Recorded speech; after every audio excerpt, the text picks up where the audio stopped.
देहरादून स्थित मुख्य सेवक सदन में नियुक्ति पत्र वितरण समारोह का आयोजन हुआ है, जिसमें सीएम धामी ने असिस्टेंट प्रोफेसर के पद पर नियुक्त अभ्यर्थियों को नियुक्ति पत्र वितरित किए हैं। उच्च शिक्षा विभाग के अंतर्गत लोक सेवा आयोग से चयनित असिस्टेंट प्रोफेसर को सीएम ने नियुक्ति पत्र बांटे। इस दौरान सीएम ने चयनित अभ्यर्थियों को भविष्य निर्माता बताते हुए शुभकामनाएं दी हैं। सीएम ने कहा कि आप लोगों के पास भविष्य को तैयार करने की अहम जिम्मेदारी है और मैं सभी के उज्जवल भविष्य की कामना करता हूँ। के मूल की शुरुआत हो रही है। उत्तराखंड को देश का और श्रेष्ठ राज्य बनाने के लिए हम संकल्पित होकर तैयारी, ये हमारा संकल्प है। एक पड़ाव आपका पूरा हुआ है, उत्तराखंड हिंदुस्तान का श्रेष्ठ राज्य बने। आप इसे और हमारे प्रधानमंत्री आदरणीय मोदी जी ने, मैं इतना ही कहना, बाबा केदार की शुरुआत है। पहली बार उनके मुंह से ये शब्द निकले थे और सच आपको पैर रखने की जगह शब्द नहीं थे। अब आप ये उनके मुंह से निकले हुए सिर्फ शब्द थे, जीवन जो सिर्फ के धाम प्रदर्शन से कि ये 21वीं सदी का उसको प्रमाणित करने की भी जो है चुनौती आप सबके सामने आ गई है। और मुझे पूरा विश्वास है कि आप सब लोग जो है इस चुनौती को अवश्य स्वीकार करेंगे और इस चुनौती को पार करेंगे।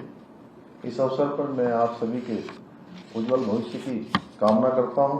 साथ ही उम्मीद करता हूं कि आप सभी अपनी जिम्मेदारियों का निर्वहन करते हुए उत्तराखंड को पूरे हिंदुस्तान का श्रेष्ठ और विकसित राज्य बनाने के लिए अपना योगदान देंगे। साथियों, हमारी सरकार विकल्प रहित संकल्प के मूल मंत्र के साथ उत्तराखंड को देश का श्रेष्ठ राज्य बनाने के लिए संकल्पित होकर कार्य कर रही है। यह हमारा संकल्प है कि उत्तराखंड हिंदुस्तान का श्रेष्ठ राज्य बने। और हमारे प्रधानमंत्री आदरणीय मोदी जी ने भी बाबा केदार की भूमि से पहली बार उनके मुंह से ये शब्द निकले थे और सच में ये केवल शब्द नहीं थे, ये उनके मुंह से निकले हुए शिव रूपी शब्द थे, जो शिव के धाम में निकले थे कि ये 21वीं सदी का तीसरा दशक उत्तराखंड का दशक होगा। और उनके मुंह से शब्द निकले और अभी आपने आदरणीय नरेश जी का संबोधन सुना, उसमें उन्होंने कहा कि हम ठीक उसी दिशा में आगे बढ़ रहे हैं। आप देख रहे होंगे बहुत सारे हम नए नए कानून बना रहे हैं, नई नई नीतियां बना रहे हैं, नए नए फैसले ले रहे हैं। वो फैसले आज पूरे देश के अंदर एक मॉडल बनते जा रहे हैं, चाहे वो यूसीसी का हो या नकल का अध्यादेश हो या अभी लाया गया हमारा दंगा रोधी कानून हो या सतत विकास के लक्ष्यों को प्राप्त करने के नीति आयोग के मानक हों। उन नीति आयोग के मानकों में हमको प्रथम स्थान मिला है। अन्य जो हमने फैसले लिए हैं, उन फैसलों में भी पूरे देश के अंदर एक मॉडल के रूप में हमारी पहचान बनी है। और जो हमारा विकल्प रहित संकल्प है, इस संकल्प की पूर्ति में उच्च शिक्षा विभाग की भी बहुत महत्वपूर्ण भूमिका है, क्योंकि उच्च शिक्षा एक आधार है जो मानवीय संसाधनों को तराशने का कार्य करता है। और उच्च शिक्षा सिर्फ पाठ्यक्रम पूरा करने तक सीमित नहीं होता है, बल्कि ये हमारी जो आने वाले हमारे भविष्य हैं, हमारे युवा हैं, कर्णधार हैं, उनको भी सही दिशा देने का कार्य करते हैं। राज्य की जो प्रतिभाएं हैं उनको सही दिशा, सही शिक्षा देकर राज्य और राष्ट्र के भविष्य निर्माण में आप सबका बहुत ही महत्वपूर्ण योगदान होगा। एक शिक्षक के रूप में आपका कर्तव्य है कि आप हमारे जो बच्चे हैं, हमारे जो शिक्षार्थी हैं, उनको अच्छी शिक्षा देने के साथ साथ उनके अंदर समाज और देश के प्रति जो जिम्मेदारी है उस भावना का भी संचार करें, अच्छे संस्कार देने का काम करें, ताकि वो शिक्षित होने के साथ साथ अच्छे नागरिक के रूप में भी अपना व्यक्तित्व का विकास कर सकें। इस अवसर पर मैं आप सबसे यह भी आह्वान करना चाहूंगा कि आप युवाओं को इंटरप्रेन्योरशिप और स्टार्टअप के प्रति भी प्रोत्साहित करें, जिसके बारे में सचिव उच्च शिक्षा शैलेश बघोली जी ने शुरुआत में आप सबके मध्य कुछ बातें आप सबके लिए रखी थी। हमारी सरकार भी उत्तराखंड में उद्यमिता और स्टार्टअप कल्चर को लगातार प्रोत्साहित कर रही है, क्योंकि हमारा मानना है कि जो भी युवा नौजवान विभिन्न क्षेत्रों में काम करेंगे, अब आने वाले समय में वो केवल रोजगार मांगने वाले न बने, उनकी भूमिका रोजगार करने के साथ साथ रोजगार देने वाले की भी बने। इसके लिए हमने देवभूमि उद्यमिता योजना भी लागू की है। इसके अंतर्गत युवाओं को उद्यमिता और स्वरोजगार के गुर सिखाने के साथ ही उन्हें उद्यमशील बनाने में हर तरह से हम उनकी मदद कर रहे हैं कि उनका कौशल बढ़े, उनको हर क्षेत्र में काम करने का अवसर मिले। साथियों, शिक्षा के महत्व को ध्यान में रखते हुए हमारी सरकार ने त्वरित निर्णय लेते हुए नई शिक्षा नीति को भी लागू करने का काम किया है। राज्य के अंदर नई शिक्षा नीति लागू की है। हमारी सरकार उच्च शिक्षा को गुणवत्तापरक और प्रभावी बनाने पर लगातार कार्य कर रही है। आज प्रदेश के जितने भी हमारे राजकीय महाविद्यालय हैं, विश्वविद्यालय हैं, उनके आधारभूत जितनी संरचना है उन पर अनेक प्रकार से, चाहे बिल्डिंगों का निर्माण करना हो या टेक्नोलॉजी का विस्तार करना हो, उन सभी क्षेत्रों में हम काम कर रहे हैं। 20 मॉडल कॉलेजों की स्थापना की जा रही है, एक एवं महिला छात्रावास और आईटी लैब सहित परीक्षा भवनों का निर्माण किया जा रहा है।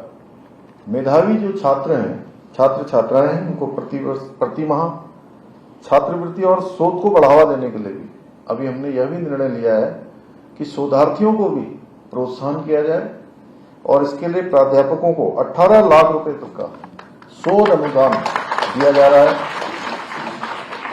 गौरव योजना के तहत राज्य के उच्च शिक्षण संस्थाओं में अध्ययनरत छात्रों को बैंकिंग एवं वित्तीय त्रिस्तरीय प्रशिक्षण तथा 5000 छात्रों के प्लेसमेंट का भी हमने एक बड़ा लक्ष्य रखा है। हमारे राज्य के लिए एक बड़ा लक्ष्य है और इसके साथ ही बीते 14 अगस्त को ब्रिटेन के उच्चायुक्त के साथ ट्यूनिंग उत्तराखंड छात्रवृत्ति के लिए भी हमने समझौता किया है, जिसके तहत 5 छात्रों को मास्टर डिग्री के लिए ब्रिटेन भेजा जाएगा। इसी दिन इंफोसिस स्प्रिंग बोर्ड के साथ भी राज्य के उच्च शिक्षण संस्थाओं में कंप्यूटर आधारित विभिन्न आधुनिक पाठ्यक्रम संचालन के लिए भी हमने उनके साथ, इंफोसिस के साथ भी समझौता किया है। इतना ही नहीं, राज्य के युवाओं को बेहतर अवसर और शिक्षा के लिए प्रोत्साहित करने के उद्देश्य से हम देश को 100 NIRF श्रेष्ठ रैंकिंग वाले संस्थाओं में प्रवेश लेने वाले युवाओं को 50,000 रुपए की प्रोत्साहन राशि प्रदान करने की भी शुरुआत हम करने जा रहे हैं। कुछ देर बाद ही हम इस प्रोत्साहन पुरस्कार हेतु आवेदन के लिए पोर्टल का भी शुभारंभ करेंगे आज। और इन सभी प्रयासों के साथ गुणवत्तापरक शिक्षा के लिए महाविद्यालयों में शिक्षकों की समुचित व्यवस्था के प्रति भी हमारी सरकार निरंतर सचेत भी है और प्रयत्नशील भी है। इसी प्रयास की कड़ी में उच्च शिक्षा विभाग के आज अध्याचित 455 पदों के सापेक्ष जुलाई माह में 68, फिर आज 72 नवनियुक्त असिस्टेंट प्रोफेसरों की नियुक्ति पत्र आज सौंपा जा रहा है, जिसमें आप सब शामिल हैं। ये हम सबके लिए भी एक आज बड़ा शुभ दिन है। मुझे विश्वास है कि आप सभी ईमानदारी पूर्वक अपनी जिम्मेदारी निभाते हुए उत्तराखंड को देश का श्रेष्ठ राज्य बनाने के लिए और विकसित भारत की जो संकल्पना माननीय प्रधानमंत्री जी ने देश के लिए रखी है, देश के समक्ष प्रस्तुत की है, उसको साकार करने में आप सभी अपना योगदान देंगे। साथियों, सरकारी नौकरी सिर्फ एक व्यक्ति को रोजगार ही नहीं देती है, बल्कि उसके पूरे परिवार के जीवन स्तर को बहुत ही बेहतर आयाम देने का भी काम करती है, बेहतर बनाने का कार्य करती है। पहले आपने देखा होगा भाई भतीजावाद होता था, भ्रष्टाचार होता था, उसमें नौकरियां दी जाती थी, जिसकी सिफारिश होती थी उसको नौकरी मिलती थी। अब थोड़े दिनों पहले की कल्पना करिए, कुछ साल पहले जाइए तो कितनी कठिनाई होती थी, लेकिन अब नौकरियां सिर्फ और सिर्फ योग्यता के आधार पर, पारदर्शिता के आधार पर और मेरिट के आधार पर, जिसके आधार पर आप सबको मिली है, इसके मेरिट के आधार पर दी जा रही है। पहले भर्ती परीक्षाओं में पेपर लीक होते थे, पेन ड्राइव से नकल होती थी, युवाओं के साथ ही उनके परिवार के माता पिता के सारे सपने चकनाचूर हो जाते थे। जिंदगी भर की अपनी कमाई लगाकर अपने बेटे और बेटियों को पढ़ने के लिए भेजते थे, कोचिंग करवाते थे, घर में भले ही अपने संसाधनों में उनको कटौती करनी पड़े, अपने जीवनचर्या में कटौती करनी पड़े, लेकिन अपने बेटे और बेटी को पढ़ाते थे। और मैंने बहुत नजदीक से देखा है कि छोटा छोटा काम करके, कोई दूध बेचकर, कोई सब्जी बेचकर, कोई छोटा दुकानदारी करके अपने बेटियों और बेटियों को पढ़ाते थे, उनकी तैयारी करवाते थे। लेकिन रिजल्ट आता था तो रिजल्ट में उनका पूरी योग्यता होने के बाद भी चयन नहीं होता था, क्योंकि नकल माफिया उनके भविष्य के साथ खिलवाड़ करते थे, उनका हक मार दिया जाता था। लेकिन हमारी सरकार ने देश का सबसे बड़ा नकल विरोधी कानून लगकर पेपर लीक माफियाओं का अब पक्का इलाज कर दिया। अब पूरी पारदर्शिता के साथ भर्ती परीक्षाएं हो रही हैं। आप सभी की तरह ये हजारों योग्य युवाओं को नियुक्तियां मिल गई हैं। 16,000 से ज्यादा युवाओं को आज प्रदेश के अंदर रोजगार मिल गया है, नौकरियां मिल गई हैं, सरकारी नौकरियां, और ये अपने आप में एक बड़ा रिकॉर्ड है। मैं आज के इस अवसर पर आप सबके माध्यम से प्रदेश के सभी युवाओं को यह विश्वास दिलाता हूं कि भविष्य में भी हम सरकारी विभागों में रिक्त पदों पर एक पारदर्शी एवं तीव्र नियुक्ति प्रक्रिया के जरिए युवाओं को नियुक्ति देने की दिशा में लगातार प्रयास करेंगे। जितने भी पद रिक्त हैं उन पदों को भरने की प्रक्रिया हमने प्रारंभ कर रखी है। और अब हम ये भी नहीं कर रहे हैं, आप देख रहे होंगे कि जल्दी जल्दी फॉर्म भरे जाते हैं, जल्दी परीक्षाएं होती हैं, जल्दी रिजल्ट निकलते हैं और जल्दी ही नियुक्ति पत्र भी मिल जाते हैं। तो ये क्रम हमारा अब टूटने वाला नहीं है। हमने शुरुआत की थी और शुरुआत से ही हमने कहा था कि जितने भी पद रिक्त हैं उन सभी पदों को भरेंगे। इस दिशा में हम लगातार कार्य करते रहेंगे। एक बार फिर से आज मैं आप सभी को बहुत, आप सबके उज्जवल भविष्य की कामना करते हुए, और आप सबसे एक अपेक्षा जरूर करता हूं, मैं जिनको भी यहाँ पर नियुक्ति पत्र के लिए आप सबको यहाँ हम लोग आमंत्रित करते हैं, तो आप सब क्या है कि अब नए वाले हैं, नए वाले प्रोफेसर हैं, आप पुराने वाले प्रोफेसर नहीं हैं, अब नए जमाने के प्रोफेसर हैं। और नए जमाने के प्रोफेसरों ने जिस प्रकार अपनी तैयारी की है, जिस प्रकार से उन्होंने नया जमाना देखा है, स्पेस का जमाना, टेक्नोलॉजी का जमाना, इकोलॉजी का जमाना, इकोनॉमी का जमाना, ये सारी चीजों को, ये सारा समन्वय आपके नए, जहां पर आप सेवा देंगे, जहां भी आपको नियुक्ति मिल रही है, उस स्थान पर भी दिखाई देनी चाहिए। आपके जाने से पूरा संस्थान बदल जाना चाहिए। यानी कि आप वहां जाकर संस्थान को इस रूप में बदलने का काम नहीं करना है कि आपके जाने से आप कहो कि सारे ऑर्डर हमारे लागू हो जाएंगे और जो है जैसा मैं कहूंगा, मैं कहूंगी ऐसा होगा, ऐसा नहीं। आप वहां व्यवस्था बनाने वाले हैं, लेकिन व्यवस्था में नया सुधार, नया उस संस्थान का एक नयापन, उसमें नवाचार, साफ सफाई से लेकर तमाम जागरूकता अभियान जो हमारे चल रहे हैं, जो समाज को जरूरत है, प्रदेश को जरूरत है, देश को जरूरत है नशे के खिलाफ, अन्य जो कुरीतियां हैं, अन्य जो कमियां हैं, उनके खिलाफ हमारे नौजवानों को आगे लाना है, नौजवान भाई बहनों के अंदर एक जागरूकता का काम चलाना है। ये सब काम आप लोग भली भांति कर सकते हैं। बस उसके लिए जरूरी है कि पहले दिन से आप संकल्प लेकर जाएंगे कि नहीं, मुझे तो जहां भी अपनी सेवा देनी है, उस सेवा स्थल को मैं एक अच्छा स्थान बनाऊंगा और यहां पर एक अच्छी पहचान, इस स्थल की मेरी भी पहचान बनेगी, मेरे साथ साथ इस स्थान की भी पहचान बनेगी, और मैं नवाचार करूंगा। और जो नए हमारे पास साधन हैं, नई टेक्नोलॉजी है, उन सभी का मैं उपयोग करूंगा, उसको राज्य के हित में भी लगाऊंगा, अपने छात्र और छात्राओं के हित में भी लगाऊंगा। मेरी आप सबसे इतनी अपेक्षा है। पुनः आपके उज्जवल भविष्य की कामना करते हुए मैं अपनी बात को समाप्त करता हूं। बहुत बहुत धन्यवाद। निश्चित तौर पे आपके आशीर्वाद से और प्रेरणा से आप सभी संस्थाओं में नई ऊर्जा का संचार करेंगे। और जैसा कि माननीय तो नियुक्ति पत्र वितरण कार्यक्रम में मुख्यमंत्री पुष्कर सिंह धामी ने असिस्टेंट प्रोफेसरों को नियुक्ति पत्र वितरित किए। साथ ही उन्होंने कहा कि आपकी भूमिका काफी महत्वपूर्ण और अहम होने वाली है। आप जिस स्थान पर भी काम करें, उस स्थान को और बेहतर बनाने की कोशिश करें।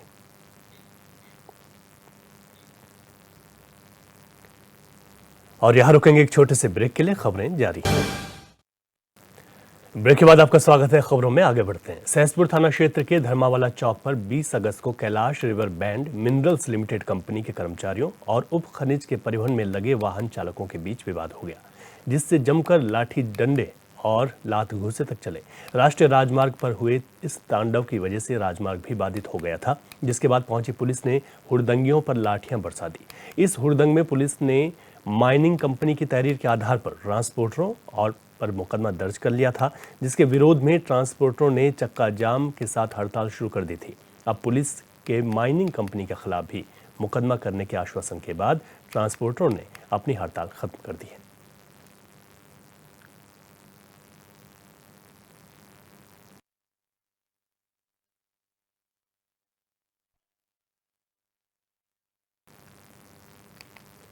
छत्तीसगढ़ के दंतेवाड़ा से एक दुखद घटना सामने आ रही है, जहां के चंपावत जिले के पाटी निवासी सीआरपीएफ जवान ने खुद को गोली मारकर आत्महत्या कर ली। फिलहाल जवान विपिन चंद के खुदकुशी की वजह नहीं पता चल पाई। जवान की मौत की खबर से गांव में शोक की लहर है।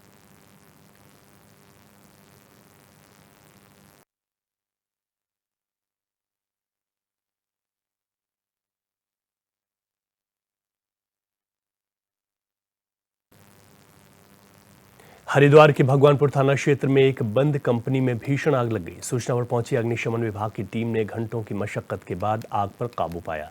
वहीं घटना को लेकर लोगों का आरोप है कि कंपनी में सुरक्षा के पुख्ता इंतजाम नहीं थे।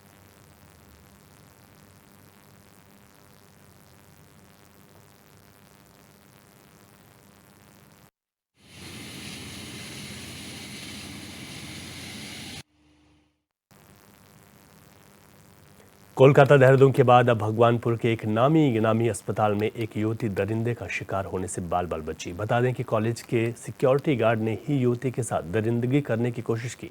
अब युवती की शिकायत देने के बाद पुलिस महकमा अलर्ट मोड पर है और पुलिस ने मामले का संज्ञान भी ले लिया। अब देखना यह होगा कि मामले में आगे क्या कुछ कार्रवाई होती है।